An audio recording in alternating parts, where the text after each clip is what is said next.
hawayen mu kai sharewa. Dan ba wani meyi sai kai ya sarkin baiwa. Ya Ar-Rahmanu ya Ar-Rahimu, cutan nan kai tsayarwa.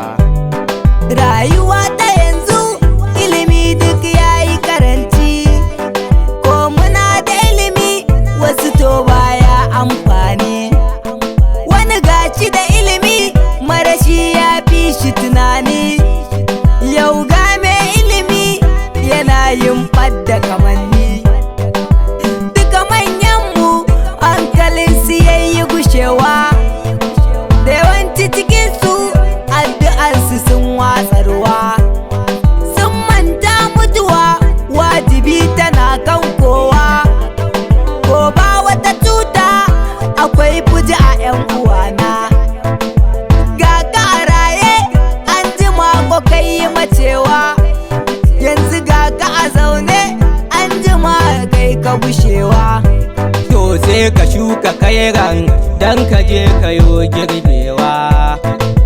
Duk wata cuta da maganin ta ku yi jiyawa. Taimaka masalati da addu'a yayan uwana. Da a ce cutan nan Najeriya aka yi farawa, da tuni manyanmu kasar waje sun komawa. Sai ku gane Allah mai iko ne kan kowa.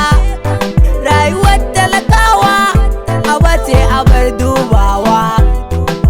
Ga mu a zaune wasu suna kokawa, wani bacin yau ma balle ya ajjana gobe.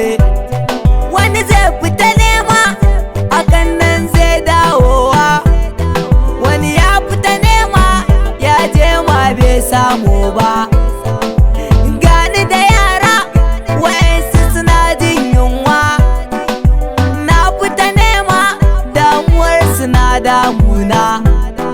Wai ya zan da raina kaina zai yi bugawa. Ya Allah rabba agaji kayo kawowa. Ku duba marayu wayanda suke jin yunwa, ga nakasassu da kyar suke nemowa.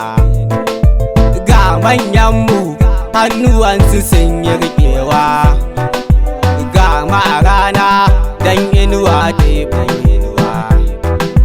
Shugabanninmu agaji ku yo kawowa, ku yi kawowa.